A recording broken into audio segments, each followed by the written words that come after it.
Lachlan, do you see the session screen up there? I do. Okay. Well, let's start. I'll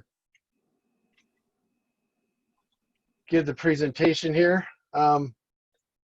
Thanks everyone for attending the 220 Sunstone Digital Symposium.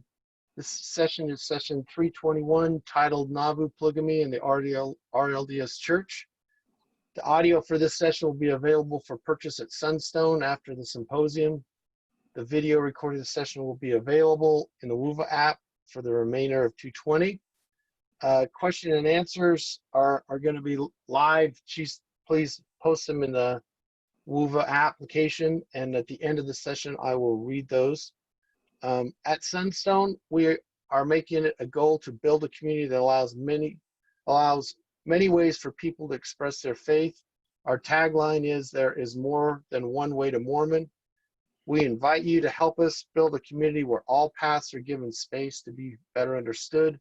Please support our mission by making a donation and subscribing at sunstone.org. About the presentation, the Community of Christ, a.k.a. the RLDS Church, has a long and complicated relationship with Nauvoo Polygamy. Although consistent in its opposition to the practice, the understandings of members and leaders regarding the introduction of plural marriage have evolved in surprising ways through the years, and the response to that evolution mirrors the Kübler-Ross model of the 5 stages of grief, defined for generations by its battles with the Church of Jesus Christ over polygamy. Community of Christ in recent decades has begun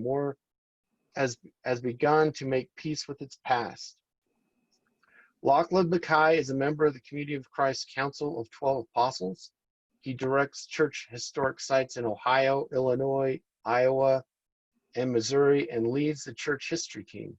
Locke is a past president of the John Whitmer Historical Association, co-authored In Pursuit of Peace, Community of Christ's Journey, and House of the Lord, the story of Kirtland Temple, and has published in John Whitmer Historical Association Journal, the Journal of Mormon History, and Mormon Historical Studies. I'll now give the floor to our presenter, Locke. The time is now yours. Thank you, Brett. Good to be with you. I appreciate everybody who's joining. I'm coming to you from Nauvoo, and particularly the Jonathan Wright home. It's where I have made my office during the COVID shutdown. I'm on the 2nd floor, and so over my right shoulder is the Mississippi River, maybe 30 feet away. And I'm right next to the spot where Joseph and Hiram and Porter Rockwell borrowed Aaron Johnson's boat to row to Iowa to flee.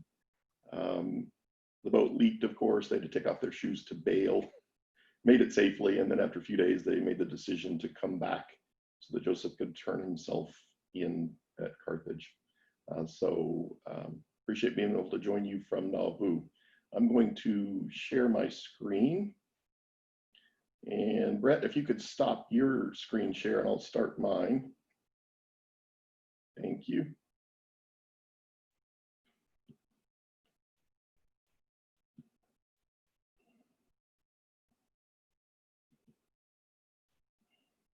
I'm going to start with a few notes on vocabulary. Most of you, I think, will be familiar with these terms, but some may not. Polygamy is the practice or custom of having more than one wife or husband at the same time. Polygyny, having more than one wife at the same time. Polyandry, having more than one husband at a time. Plural marriage, which is the term I'll use most often because it seems to be less threatening. A marriage in which there is more than one husband or wife. And a spiritual wife, a person you are sealed to in an eternal marriage. Full transparency, I want to tell you just a little bit about myself. As Brett shared, I'm with Community of Christ, and we have a particular way that we approach church history. We understand these to be church history principles. We have a number of them, but among them, history informs but does not dictate our faith. We support and encourage honest, responsible historical scholarship And we do our best to be cautious about presentism, which we see a lot of these days. It is judging people of the past through the lens of the present, expecting them to live up to our current understandings. We see both the faithfulness and mistakes in our history and believe that makes it more believable, not less. So we are happy to admit when we think we got things wrong, to recognize, repent, learn from, move forward. And we don't legislate or mandate positions on matters of church history. What that means is I'm going to share some of my thoughts today, but you will meet other Community Christ members who have very different takes on some of these topics. So please don't understand me to have the final word. I do not. Context, always critically important when doing history. Just a reminder that there is an explosion of communitarian groups in the early 19th century. Some are trying to restore the earliest form of biblical Christianity, that's us. So inspired by the book of Acts, trying to live all things common, living in gathered community. Some are a reaction to the Industrial Revolution, but just many of these groups coming into being in the early 19th century. And as Larry Foster in his book, Religion and Sexuality, points out, often communal groups end up experimenting in some way with sexuality. Sexuality usually comes into the mix somehow, from Shakers, who of course chose celibacy, to the Oneida community in upstate New York. Some of you might have Oneida silverware in your drawers at home. They practiced complex marriage, introduced by John Humphrey Noyes. Everybody is married to everybody else. They practiced an early form of genetic engineering called stirpiculture. They practiced male continence to try and limit the number of children. So they would pair young men with postmenopausal women to learn this technique of male continence. Complex marriage with the Oneida community. Harmonists in Harmony, Pennsylvania, they are preparing for Christ's return, and in order to purify themselves, they choose celibacy. A guy by the name of Count Leon comes into their midst, and he convinces some of the group, and I'm guessing it's the younger ones, but maybe not, that celibacy is not the way to go. They split, and some of the people who split become some of the earliest German Latter-day Saints, the Zundel family among them. So Harmonists, another communal group, and then of course, Latter-day Saints with plural marriage. These groups often also experiment with questions related to the nature of family. From, remember, Sidney Rigdon's The Family, the all things common group that he's experimenting with in Kirtland, Ohio, and nearby Orange, Ohio. So the family, or the big family, it was sometimes called. Icarians are French utopians that move into Nauvoo as the Latter-day Saints are driven out. And they, for example, experiment with the family by removing all the children from the family home. Once they reach a certain age, they would school them together, and the kids would live together. So kind of a communal effort at raising the children. Of course, the Shakers were all considered one another brother and sister. So ideas or questions about how you define family, very common in communitarian groups in the early 19th century. You see a resurgence of those questions, I think very similar times in the 1960s, the social upheaval surrounding the Vietnam War, and I'm sure other factors at play. So think of kind of hippie, free love communes. And I think we're living in the same kind of time today, with lots of anxiety and social upheaval. And there are now, of course, questions about, no longer questions in the US, but same-sex marriage, about polyamorous couples or thruples.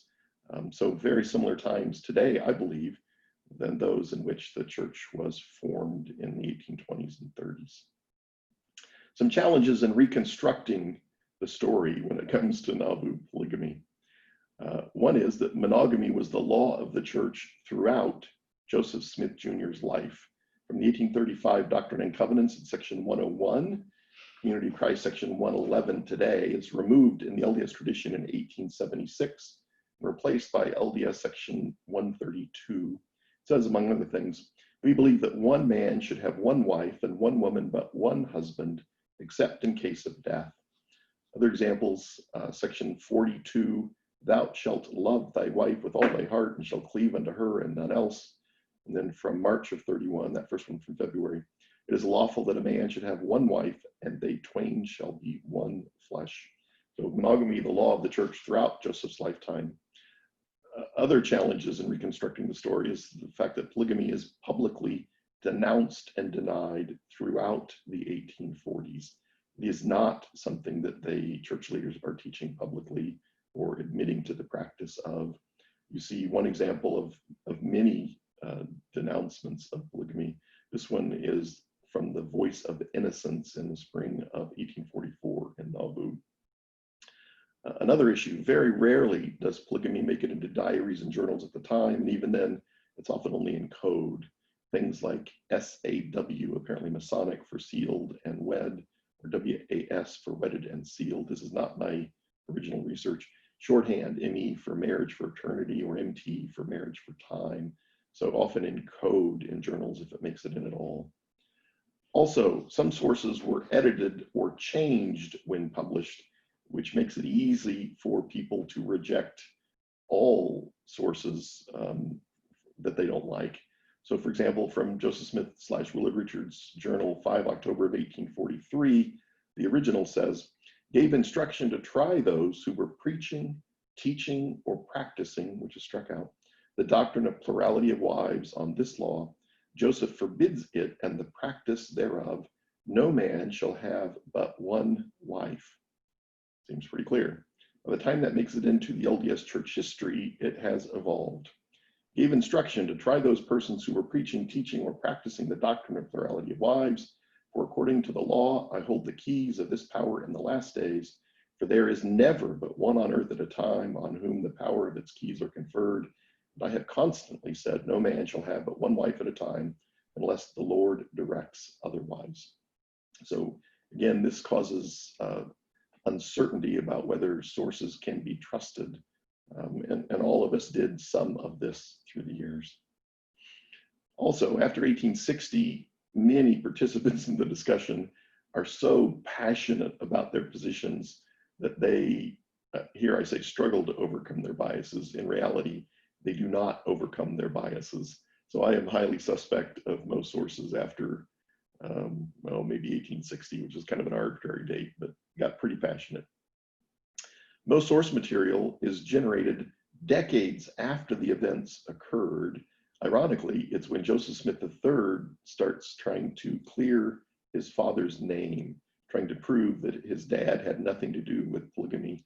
That generates a response in the West where people said, oh, yes, he did. And they start putting together affidavits, reconstructing what they remember. But think about your own life. You might remember a conversation you had 10 years ago, maybe longer, but you probably can't quote it word for word, paragraphs long. Well, these people are trying to do that decades after the event, which means mistakes creep in, either mistakes in memory. You know, there are examples where people say, I was sealed to Joseph on this date in Nauvoo by so-and-so, but when you start tracking it down, the person who they say performed the sealing was in Springfield, Illinois on that day, which is nowhere close to Nauvoo. Does that mean it didn't happen? Probably not. It probably just means they got the date wrong. But if you are suspicious of the source to begin with, it makes it easy to reject. It's also very common that people in the affidavits are saying things that are contradicted by statements that same person made in the 1840s. Again, it gives people a reason not to accept the sources. Briefly, white polygamy, of course, a restoration of all things, this idea to raise up a righteous seed, and it seemed to work for the men anyway, not necessarily the women. Joseph and Emma Smith, as of 2020, had just over 1,600 descendants. Joseph and Emma's children did not participate in plural marriage. Some of them had large families, but did not participate in plural marriage. Hiram Smith, Joseph's brother, of course, goes west. His children in a number of cases do participate in practice. As of 2020, they have over 18,000 descendants. So for the men anyway, plural marriage could result in lots and lots of descendants. Another reason why polygamy, an extension of eternal marriage. So for example, Jacob Scott Sr. writes to Mary Warnock, 5 January of 1844, and he is explaining to her this interesting new doctrine that has been introduced of being able to be sealed to a deceased loved one. He says, many members of the church have already availed themselves of this privilege and have been married to their deceased partners. And in some cases where a man has been married to 2 or 3 wives and they are dead, he has been married to them all in the order to which he was married to them while living. This, of course, means that in the hereafter, the man is going to have multiple spouses. If it's okay in heaven, surely it's okay on earth. So this idea that it's just kind of an unintended consequence of eternal marriage introduced in Nauvoo. Another potential reason why is this idea of dynastic polygamy. Sam Brown argues in Heaven as It Is on Earth that the whole point of the church was to defeat death as individuals, as families, and as a church community. So baptism for the dead by proxy and sealings of husbands and wives and family units, and even this idea of strategic plural marriages to bind together leading families of the church into the hereafter, kind of like royal families in Europe who would marry their kids off to each other to create these alliances. So perhaps another reason for plural marriage. I don't think you can remove from the equation the physical impulse as well, the physicality, but I don't think that's the primary factor, but I think it would have to be part of the mix. A brief history. First plural marriage, I believe, likely Joseph Smith Jr. and Louisa Beeman in April of 1841. I'm not one who believes that Fanny Alger was a plural wife. Of course, 12 July of 1843, Hiram Smith opposed to plural marriage initially. Brigham Young convinces him it's of God.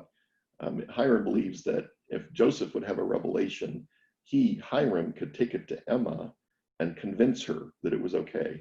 Joseph didn't think so, but says, well, okay, let's try. So you see a photograph here of Joseph's office in the reconstructed red brick store in Nauvoo. So apparently 12 July, 1843, Joseph dictates what would later become section 132 in the LDS Church. William Clayton, the scribe, writes it down. They hand it to Hiram. He heads off to visit Emma, probably still living in the homestead at that time. Hiram quickly returns and says, I have never had a worse talking to in all my life.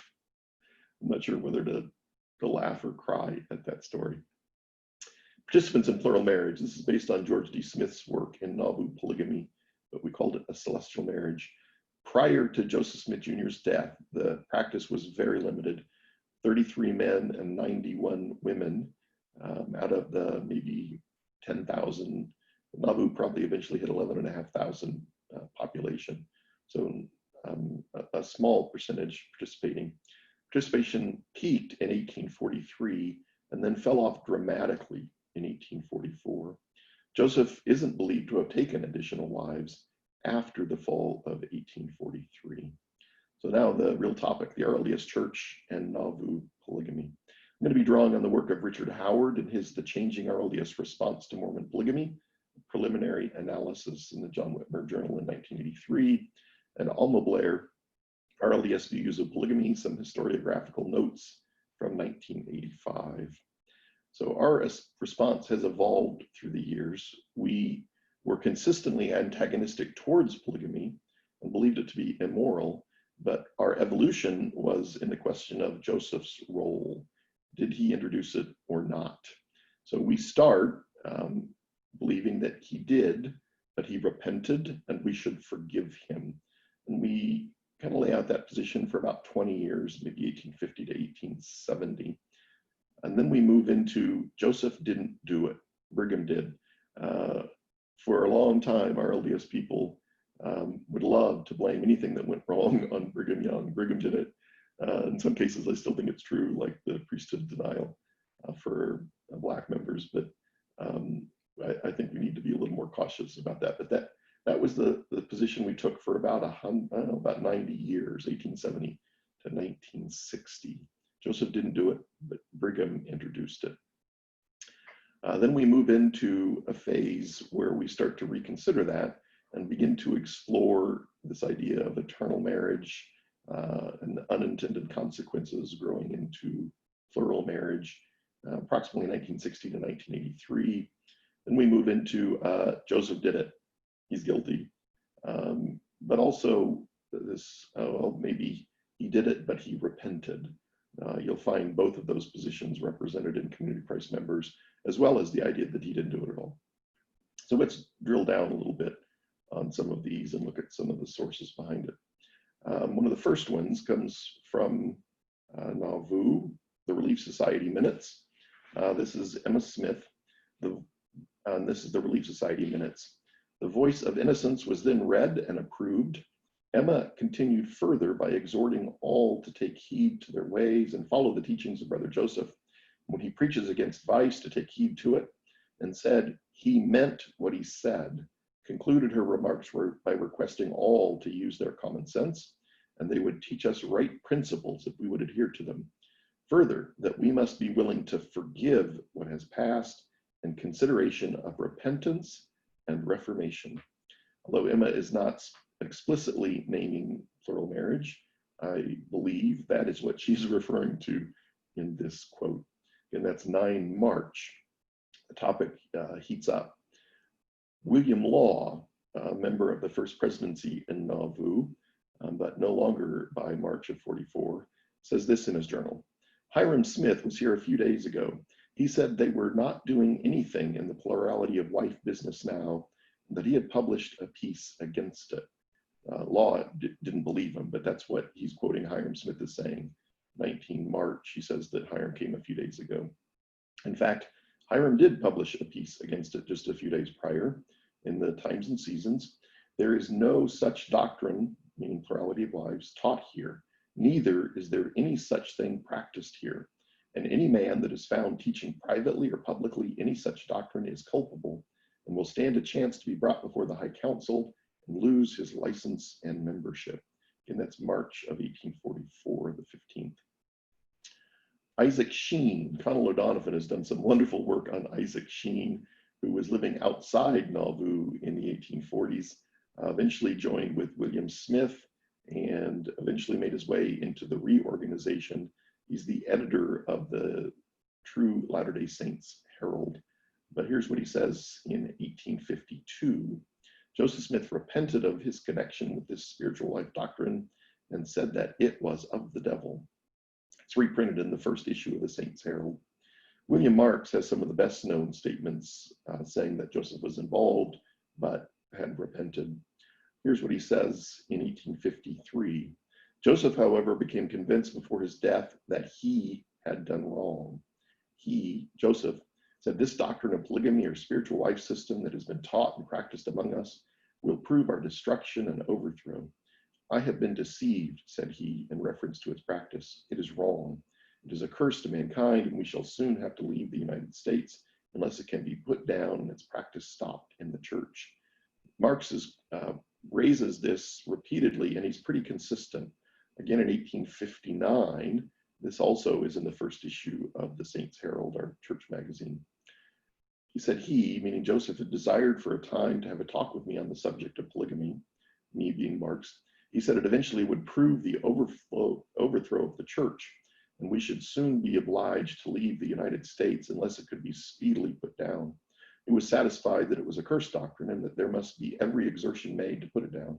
He said that he would go before the congregation and proclaim against it, and I must go to the High Council, and he would prefer charges against those in transgression, and I must sever them from the church unless they made ample satisfaction. So just a reminder, William Marks was the stake president in Nauvoo, president of the Nauvoo Stake High Council. So he is the person who would have been responsible for pressing charges against those in transgression. Marx revisits the topic in 1865. Joseph, says this polygamy business in the church must be stopped or the church is ruined, and we can't stay in the United States. I have been deceived in this thing, and it must be put down. I thought it would be an advantage to mankind, but I find it proves a curse. It's a letter from Marx to Hiram Falk and Josiah Butterfield. Brigham Young said this: Joseph was worn out with it, but as to his denying any such thing, I never knew that he denied the doctrine of polygamy. Remember, though, that most of the 12 were on campaign missions for Joseph's run for US presidency by the spring of 44. They were not here.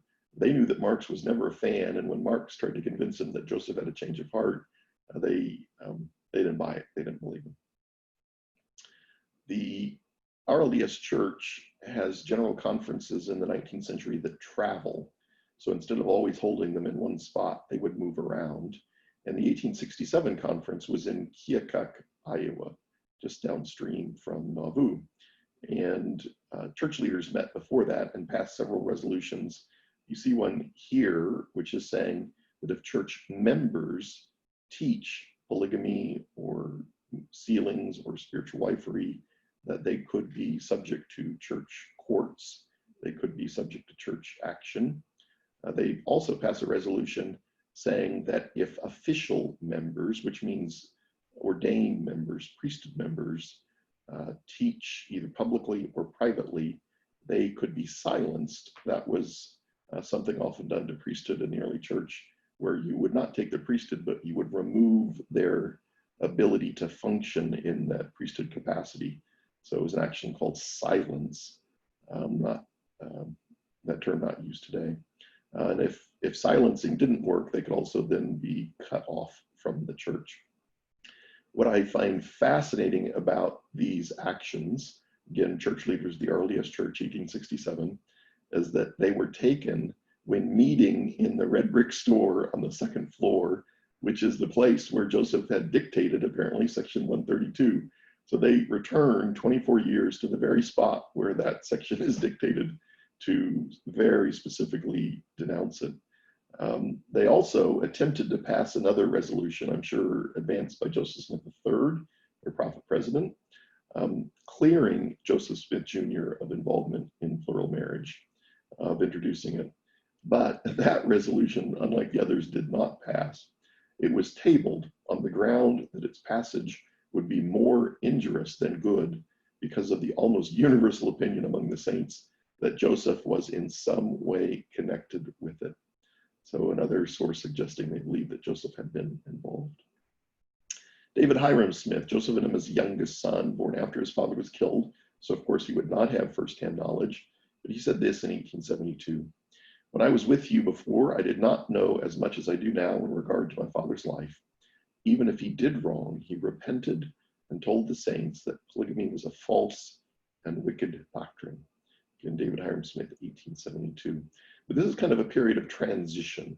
We start moving this time away from the Joseph did it, but he repented, we should forgive him, into the he didn't do it. And part of that was Emma Smith's deathbed testimony. She is interviewed by Joseph Smith III, her son, in the Nauvoo house, or by Riverside Mansion, they called it at that time, just down the street from where I am at now. Emma's last testimony, among other questions, did he, meaning Joseph Jr., not have other wives than yourself? Answer, he had no other wife but me, nor did he, to my knowledge, ever have. So Emma's saying he didn't do it. She was pretty consistent in that position. It does seem that in 1847, she might have for a short time talked more openly about it, but pretty consistent in her testimony that he didn't have other wives. Now, maybe she's just trying to protect her children, understandably. Maybe she is, and I think she is. Joseph III later studies law and is a justice of the peace in Nauvoo, is a very legalistic mind. I think he probably inherited it from Emma. And so I wouldn't be at all surprised if when Emma is saying he didn't have other wives than me, she is thinking he didn't. Whatever these other women were, they were not legally spouses, they were not legally wives. So perhaps she justified the statement in that fashion. As other people died off, like William Marks in 1872, who were in Nauvoo, in the inner circle, knew what was happening here, people started to reinterpret William Marks's statements. Instead of Joseph saying, I have been deceived, meaning I was involved and I was wrong, they start interpreting Marks's statements to mean, I have been deceived, as in Brigham Young hid it from me. I had been deceived by its practice. I didn't know it was happening. In what I think is one of Joseph III's less proud moments, he had this to say to his uncle William in 1882. William had long hoped to play a leading role in the RLDS Church, Community of Christ. Joseph III was not interested in seeing that happen, but William, late in life, did join as a member. William had desperately hoped to be our presiding patriarch. That didn't happen, but joined as a member. He's apparently working on a history. Here's what Joseph III said to him. I have long been engaged in removing from Father's memory and from the early church the stigma and blame thrown upon them because of polygamy, and have at last lived to see the cloud rapidly lifting. I would not consent to see further blame attached by a blunder now. Therefore, uncle, bear in mind our standing today before the world as defenders of Mormonism free from polygamy, and go ahead with your personal recollections of Joseph and Hiram. Again, Joseph III is usually pretty open and honest. I think, had a blind spot when it came to plural marriage, but he makes some pretty powerful statements about throwing all the historical evidence out there and letting it land where it may. But clearly that's not the position he's taking here. So as RLDS missionaries make it into Utah in the 1870s and 80s, we began to convert a number of folk there, which raised the interesting question, what happens with those who already had polygamous families? You see here Alexander Williams, one example. And unfortunately, my understanding is Alexander left Utah, but also left plural families behind. I think a much better option, folks like Daniel Wood, who joined the reorganization in Utah, moved back to the Midwest, brought their plural families with them and cared for them, but didn't live with more than one as husband and wife. And of course, these stories are pretty hard to reconstruct because they didn't share the details. It was not something in their past they were quick to share with others. In the RLDS Church and Community of Christ, we are big fans of common consent. And so when we have general conferences, now called world conferences, our jurisdictions, districts, stakes, we now call mission centers, put together resolutions for the delegates at a conference, those attending that have been elected by their local jurisdictions to represent them. They debate these resolutions and eventually pass some of them that are binding on the church. It's the way we conduct church business. And a number of our conference resolutions through the years were related to the topic of polygamy. For example, in 1863, we were meeting in Amboy, Illinois. It's also where the reorganization took place in 1860. It's where Joseph III and Emma joined with the reorganization, Amboy, Illinois in 1860. But a general conference there in 1863 passed a resolution that said, in part, that the members and ministry avoid alluding to or discussing the subject of polygamy when it is not imperatively necessary. That was rescinded in 1936, so it's okay for us to talk about today. 1870, that this conference do appoint a committee of 5 to draft and present before this conference shall adjourn a memorial to Congress in which shall be embodied an epitome of our faith, and especially a setting forth of our views on government, church polity, and polygamy. By the time they were done, they had a memorial that stretched out to 8 pages that were trying to make it clear to members of Congress that we were not polygamists. We were not that Church of Jesus Christ of Latter-day Saints. Again, in 1876, another memorial to Congress trying trying to do the same thing. 1882, we offered in a resolution our thanks to President Chester A. Arthur and others for the passage of the Edmunds Bill. By 1882, again, we passed a resolution requesting U.S. Secretary of State William Evarts to correct his error and clarify that RLDS members were not polygamists and should be allowed to immigrate to the U.S. He refused our request and argued that law-abiding immigrants are secure against interference. If you can't tell, we were spending a lot of energy at this time trying to prove to the world that we were not polygamists. We were not that Church of Jesus Christ of Latter-day Saints. And it feels like in some ways our existence was really focused on battling plural marriage. We spent a lot of energy on that topic. 1902, a statement in support of a constitutional amendment prohibiting the practice of polygamy in all U.S. states and territories. That conference resolution passed. 1903, we reaffirmed the Church's support for a constitutional amendment prohibiting the practice of polygamy in all U.S. states and territories. Fawn Brodie, who I'm guessing many of you are familiar with, David O. McKay's niece, writing a biography of Joseph Smith Jr., connected with Israel A. Smith.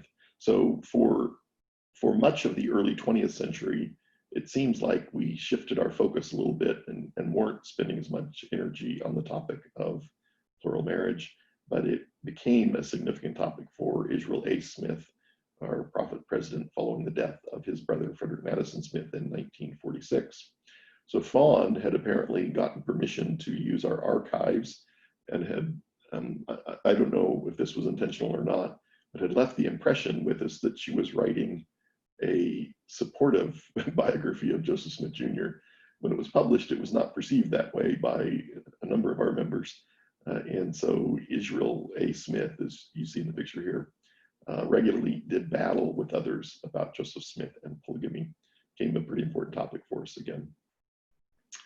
We then again start to evolve a little more following Israel's death. He's killed in a car crash in 1958. People like Charles Davies, Morris Draper, Richard Howard, aforementioned, start to reconsider Joseph's role and begin to explore the idea again that polygamy might well have grown out of eternal marriage. Again, this idea of an unintended consequence of eternal marriage. Polygamists and baptism in the RLDS Church. We talked about how that was handled in the 19th century. The question comes up again in the 20th century. By the late 50s into the 60s, we are going into rural areas of India where the people are tribal and polygamy is very much a part of their culture. Same was happening in Africa. And we were faced with this dilemma. We had people who wanted to join Community of Christ, the RLDS Church, but they were polygamists. And if we asked them to cast off their additional spouses, as some had done in the 19th century, it would almost certainly be the equivalent of a death sentence in some of those cultures, which we simply could not support, obviously, by that time. And so we began quietly a policy allowing polygamists in cultures where it was the norm or regularly practiced and where it was legal in those cultures as we understood it. We introduced a policy allowing them to be baptized as long as they would agree to take no additional spouses and they would agree to raise their children to be monogamous. And for the most part, that's worked in both places. There are, of course, other factors at play that make polygamy less common in some of those cultures. We have a program in Community of Christ called the World Service Corps, where we bring young people from around the world at times to serve on historic sites. And a number of years ago, I had a young man from Africa. He was from Kenya, and he landed in Nauvoo. And on day one, the way he would introduce himself to everybody very proudly was, "Hello, I'm Dan, I'm from Kenya, and my father has 3 wives." Dan had no clue that there was polygamy in our past. He just didn't know anything about the history of the church in the 1840s. And he also was a first generation member. His family were Maasai. So his dad was not Community Christ, had never been Community Christ, had nothing to do with Community Christ. It was just kind of funny to see people's faces as Dan would introduce himself in that fashion. So again, places in India, in Odisha, places in Africa, we are starting to baptize polygamists. As you could guess though, for a people whose identity was based on an anti-polygamy position, when people in the States began to hear about this, it was highly controversial. It was a big problem. And I am stunned by where we eventually landed. In 1972, this was W. Wallace Smith, brought to the church what would become section 150 of our Doctrine and Covenants. This is again language from 72. It says, among other things, the church must be willing to bear the burden of their sin, meaning we would welcome these people, we would baptize them, again under the conditions that I outlined previously. Again, then by about 83, these are arbitrary dates, but somewhere in that area, more transition. And so we would have church members and leaders who believe Joseph was fully involved and was so till the end of his death. We have others who believe that he was involved, but prior to his death, repented and was trying to get it stopped. And as a reminder, we also have members who think he was no way involved. So what does this have to do with the Kübler-Ross model? So as we move into some of these other cultures, we went in with the Joseph Smith one true Christian church message. We are the one true church. Well, that might make sense in the US, but it made no sense in places in India where the people were animist. To say that we were the true Christian church, an argument, based on other Christians, just didn't make any sense. And that caused us to step back and start reconsidering what is the core of the gospel message. What is it that we really need to be saying in these cultures? At this approximately the same time, we begin to engage with New Mormon history. Things like Fawn Brody's work and things like Nauvoo, Kingdom on the Mississippi by Robert Bruce Flanders. And a number of our members and leaders embraced the New Mormon history, this professionalization of church history. So we began to rethink Joseph's involvement and other questions. And that got to be pretty painful. So I think what's happening is that we have been, in some ways, for decades, we were grieving because we believed Joseph's public statements.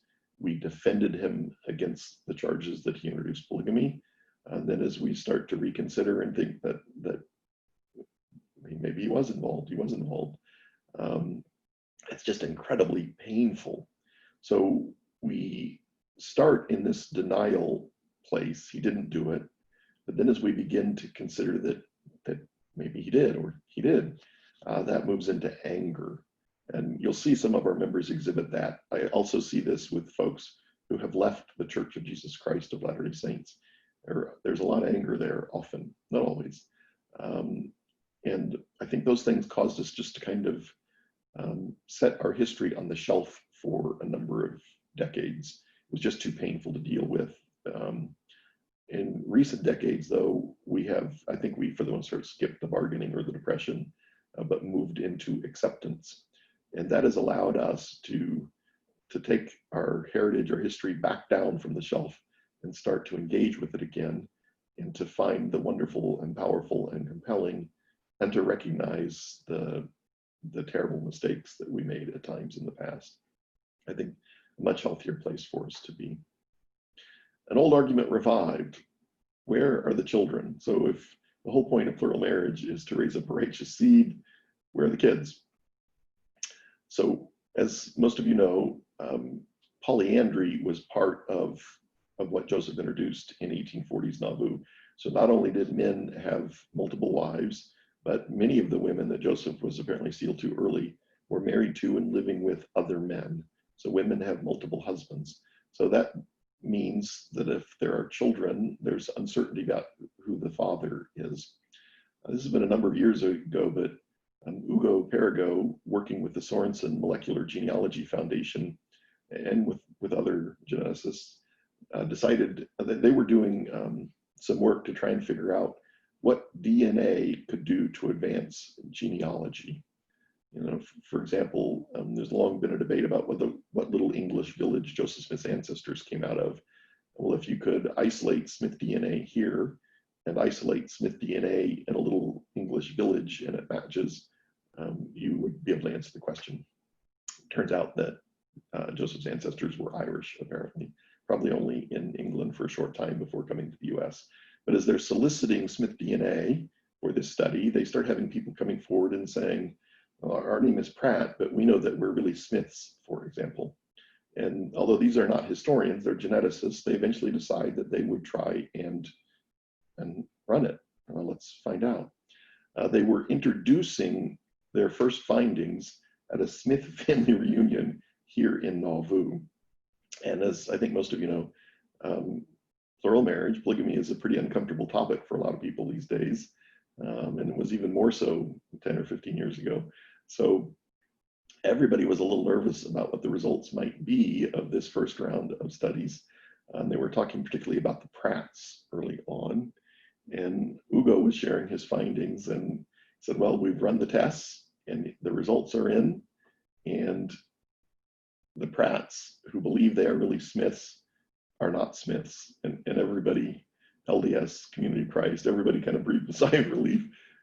And then Ugo has a kind of a funny sense of humor, said, of course, the next question is, are they even Pratts? They were. Since that time, other potential children of Joseph from other than Emma have been studied. Of course, to this point, there is no genetic evidence that Joseph had children from other than Emma, which is kind of puzzling to me. I assumed that there probably would be genetic evidence. So it's causing me in some ways to maybe reconsider what the nature of plural marriage might have looked like. I know that John C. Bennett apparently was able to perform procedures to end pregnancies, but it just doesn't make any sense to me. The whole point is to raise up a righteous seed, so that just doesn't make sense to me. Some have suggested maybe, and clearly some of these were spiritual unions, not physical, but I think it's also clear that some were physical. Perhaps maybe though, just a one-time consummation to make it, quote, real until the hereafter. I don't know. So that is my presentation. I'm going to stop the share and I'm happy to try and answer any questions you might have. So Locke, there's several questions. So can you hear me okay? I can. Okay, so let me read some of these questions. We've got about 10 minutes. So what is the evidence in favor of Joseph repenting of polygamy, and what are the limitations of this evidence? So I think there's more out there. I know there's more out there, but I ran through, I think, most of the sources, the William Mark statement, the Isaac Sheen statement, the William Law statement. There's more in the Relief Society minutes from Emma that seem to be supporting that. So I believe there are more statements out there. The more I look, the more I find. I also am trying to be really cautious. I know that the topic of Joseph and polygamy is strange these days, and has been for some time. So, for example, when Todd Compton's book came out long ago, he got savaged by a fair number of LDS scholars, but the RLDS statements at the time were, we support good scholarship wherever that leads. That we really didn't go beyond that. But even at historic sites in recent years, I have regularly run into visitors who believe that it's the RLDS Church that were polygamists and that polygamy was in no way part of the LDS experience. Now, in some ways, that's, I think, RLDS, FLDS confusion. But in some cases, people were taught that by their ward bishop. And of course, now with Denver Snuffers followers, so people, a guy by the name of Richard Price, who is a restorationist, he's now deceased, but kind of traditional RLDS schism, published a number of volumes called Joseph Smith Fought Polygamy. And you can build a pretty compelling argument for that because, again, we have all these statements from Joseph saying he didn't do it. And somehow Price's work made it into Denver Snuffers followers. So there's lots and lots of folks I bump into now where the positions have kind of reversed. Community of Christ members are often saying, well, I think maybe he did. And others are saying, no, he didn't. So I realize how weird this space is. And I don't think I'm trying to be an apologist, but I'm just intrigued that there are a number of sources supporting that position that I don't think should be rejected out of hand. I think they ought to be considered, just like we consider all the other sources. The limitations, just like all polygamy sources, is we're pretty heated, pretty passionate about our positions early. And although some of these are 1844, more of them are 1850s. So I think that's the limitation. Thanks. Next question. Do we have an estimate on how many Nauvoo saints were practicing polygamy? So George, and was it only the leaders close to Joseph?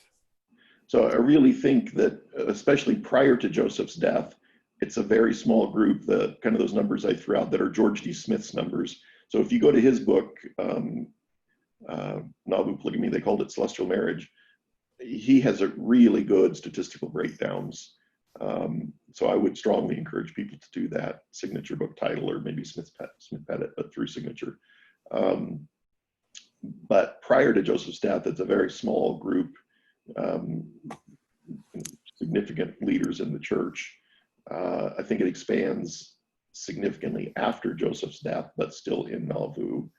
And then, of course, explodes once we get into the West. Right. But I was stunned when I first looked at how many people were actually practicing in Nauvoo. It is not very many, particularly prior to Joseph's death. Yeah, okay. Next question. Is it just in places like India that men with plural wives can be baptized into Community of Christ as long as they don't take more wives? And does that apply to places like the United States and Canada?